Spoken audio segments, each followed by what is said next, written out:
पहला यदि ममता जी की सरकार को हारने का एक पॉलिटिकल मैसेज दिया था जिस पर हमने चर्चा की थी, वो थी राहुल गांधी जी का पोस्ट, बिल्कुल, जिससे ये साफ हो गया था। वो कह रहे थे कि ममता जी की वजह से भाजपा आ रही है, ठीक है।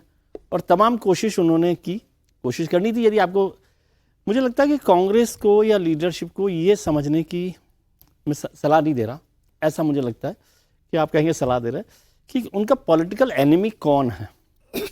हम बार बार कहते हैं भाई उनके पॉलिटिकल एनिमी तो ममता बनर्जी है, उससे कांग्रेस खड़ी हो जाएगी। कांग्रेस कहाँ खड़ी हो जाएगी? अपने ममता रहेगी ना कांग्रेस रहेगी। यदि वो सब लोग मिल के लड़ते, और आज मैं सोच रहा था कि यदि राहुल जी का या किसी का पोस्ट आता, अखिलेश जी का भी जो पोस्ट आया, तो उसमें होता है कि भैया एक बार फिर सोचिए कि हम सबको साथ रहना है, ये लड़ाई बिना साथ लिए नहीं लड़ी जाएगी। ये बात का जिक्र करना जरूरी है, आज उसकी जरूरत है। ये सब बयान ममता जी ने दे दिया, मैं समझता हूँ कि ठीक है, उन्होंने बोल दिया कि भाई ये चोरी हुई नहीं हुई, इसको छोड़ दीजिए। और आपने टीएमसी की बात की, टीएमसी मजबूत पार्टी है, और किसी भी पॉलिटिकल लीडर को मैं फिनिक्स की तरह से देखता हूँ कि जो अपनी राख से खड़ा हो जाता है।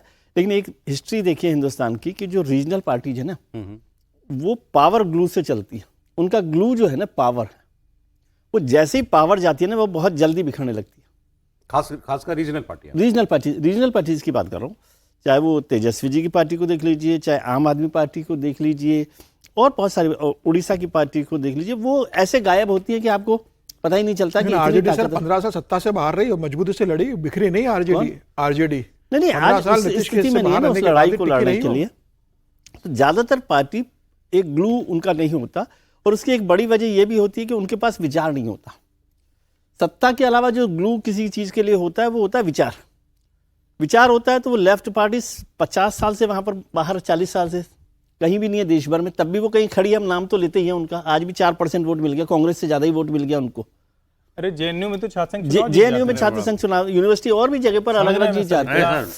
तो इसलिए एक और आ गया, आपने जो कहा, अब मुझे लग रहा है अब आप सलाह दे ही देंगे। अभी तक जो आप नहीं करना चाह रहे थे, केजरीवाल जी का बयान आ गया है जी, लगा दीजिए स्क्रीन पे, ले लीजिए। अब इसमें खुद से झूठ है, आपसे तो क्या, मुझसे तो क्या, जनता से तो क्या, खुद से झूठ बोला जा रहा है। तो फिर तो नहीं हो सकता।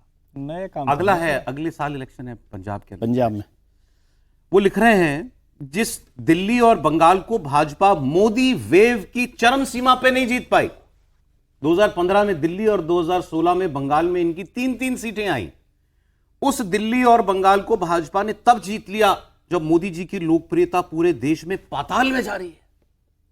अगर अरविंद केजरीवाल को लगता है कि नरेंद्र मोदी की लोकप्रियता पाताल में चली गई है, तो सर आप डिजर्व नहीं करते पॉलिटिक्स में होना।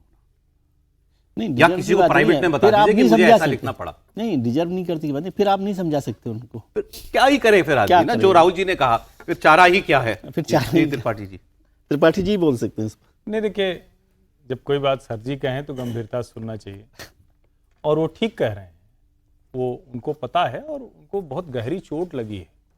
वो गए थे बनारस लड़ने, संदर्भ के साथ याद करिए तो तुरंत ध्यान में आ जाएगा। सारे लोग देश भर से जो मोदी विरोधी थे झोला उठा पहुंच गए, बैकपैक ले, कहे क्या आए, कहे केजरीवाल जी को जिताने आए। उसके बाद जो हुआ वो मतलब इतिहास में दर्ज हो गया। लेकिन उसके बाद अरविंद केजरीवाल जी ने नई दिल्ली स्टेशन से या अंतर्राष्ट्रीय इंदिरा गांधी हवाई अड्डे से फिर काशी की फ्लाइट या ट्रेन नहीं पकड़ी। फिर इतने समझदार हैं वो, मोदी की लोकप्रियता के बारे में उनको इतना अंदाजा है, वो अच्छे से जानते हैं क्या है। वो करे पाताल में चली गई, इतना पाताल में चली गई कि 7 out of 7, 7 out of 7, 7 out of 7 पाताल में चली गई। दिल्ली की लोकसभा साथ में भी रहे, तब भी कनपट्टी पे कट्टा सटा के राहुल गांधी के साथ समझौता कर लिया, तब भी ये करके दिखा दिया। और अभी जो बंगाल में हुआ है उसको तो उनसे अच्छा कौन समझता है भाई। बंगाल में तो अभी हुआ ना, हम लोग भाई 3 दिन से बात कर रहे हैं, चलो ठीक है 29 के बाद से बात कर रहे हैं। उनके साथ तो बाकायदा यहां हुआ, और उनको उसका इतना बढ़िया वाला एहसास था कि झूठ बोलने की भी हिम्मत नहीं हुई ममता जी की तरह। वो भाग के चले गए पंजाब, पहले विपस्सिना।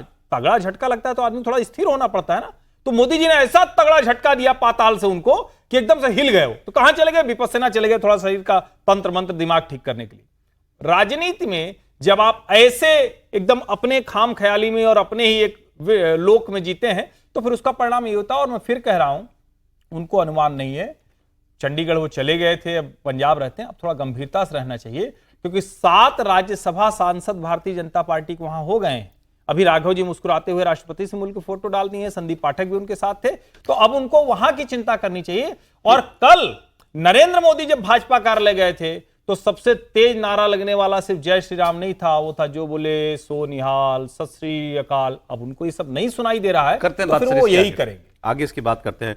ममता जी ने बोला चोरी हो गई, समझ में आता है उनको वहां मुंह दिखाना है लोगों को, अपने लोगों को कि मैं क्यों हार गई।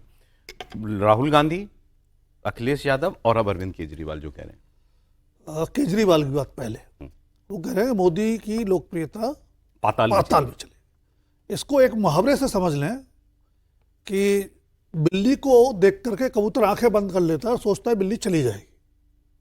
आपको नरेंद्र मोदी की लोकप्रियता 2024 के बाद जिस तरह से, ठीक है 24 में सीटें कम हुई लोकसभा में, 240 पे आ गए, उसके बाद से झारखंड और जम्मू कश्मीर को अपवाद मान लें तो लगातार जीत रहे हैं। केरल को अब अपवाद मान लें, मतलब जिन राज्यों में बीजेपी की संभावनाएं बहुत कम होती थी वहां भी जीत रहे हैं। बिहार में मुख्यमंत्री बीजेपी का बन गया, बंगाल में प्रचंड बहुमत से सरकार बनी है, महाराष्ट्र में जो लोकसभा का नतीजा था उसके बाद उम्मीद नहीं थी किसी को, वहां प्रचंड बहुमत से सरकार बनी है। उसके बावजूद महाराष्ट्र, हरियाणा, दिल्ली, उसके बाद बंगाल असम और असम, नहीं ये तो असम और मणिपुर है, वो आपका बिहार। तो उसके बाद भी अगर आपको, तो फिर आपके एक पैमाने में कहीं गड़बड़ है, समझ में आपकी गड़बड़ है, वो आपको दूर करनी चाहिए, और जितनी जल्दी दूर कर लेंगे आपके लिए भी अच्छा है, विपक्ष की राजनीति के लिए भी अच्छा है। अब ममता बनर्जी जो कह रही हैं 100 सीटें लूटने के बाद, वोट चोरी का मुहावरा भी 2024 से चल रहा है, और तमाम जो आप कर सकते थे कोर्ट से सड़क से लेकर संसद तक और सुप्रीम कोर्ट तक आपने किया, जो आपकी शंकाओं को दूर करने के लिए कदम उठाए जा सकते थे सुप्रीम कोर्ट के निर्देश पर भी उठे और चुनाव आयोग ने भी उठाए। लेकिन अभी देखिए कि इतना सीटें कम होना कि बीजेपी की सीटें 77 से बढ़ के हो गई 206 और टीएमसी 215 से घट के आ गई 81 पे। ये वोट चोरी नहीं है। 7% वोट बीजेपी का बढ़ जाना और आपका गिर जाना, ये वोट चोरी नहीं है। ममता बनर्जी के 12 मंत्री हार जाना, ममता बनर्जी समेत जी, ये वोट चोरी नहीं है। उसका डेटा मैं भी देता हूं सर आपको, अभी ये जब चलिए बताई देता हूं। तो राहुल की बात जो आप कह रहे थे, राहुल गांधी की दुविधा दो है। उनको एक बात बहुत अच्छे से समझ में आ रही है कि लोकसभा चुनाव के लिए आपको अलायंस चाहिए, लेकिन जिनसे आपको अलायंस करना पड़ता है राज्यों में आपका टकराव उन्हीं से होना है अगर आपको कांग्रेस रिवाइव करनी है। तो फिर क्यों ममता बनर्जी को ये भ्रष्ट बता के आए थे इलेक्शन में? ये भ्रम तो उनको उस वक्त भी नहीं था कि मेरी 20 सीटें आप अपने आप को बहुत ज्यादा चतुर जब समझते हैं तब होता है। अब राहुल का उस दिन में हमने चर्चा की थी, राहुल का जो बयान था कि टीएमसी का गुंडा राज, वर्बेटम प्रधानमंत्री नरेंद्र मोदी और अमित शाह गृह मंत्री जो है उनकी टिप्पणी से मिलता है। आपने कहा आप इनको दिल्ली में जरूरत है इन सब की, मतलब ममता बनर्जी 2029 में जरूरत पड़ेगी। अच्छा हाँ सर। अमित मालवीय ने अभी बस एक 20 पे पोस्ट की है, Falta will go to repoll on 21 May। It is time to crush the Diamond Harbour model. मतलब वो रह गया है अभी, समझ रहे हैं जिस तंत्र की हम लोग बात कर रहे थे, डायमंड, क्योंकि वो कहा था ना 10 जन्म में भी नहीं कर पाओगे अभिषेक बनर्जी।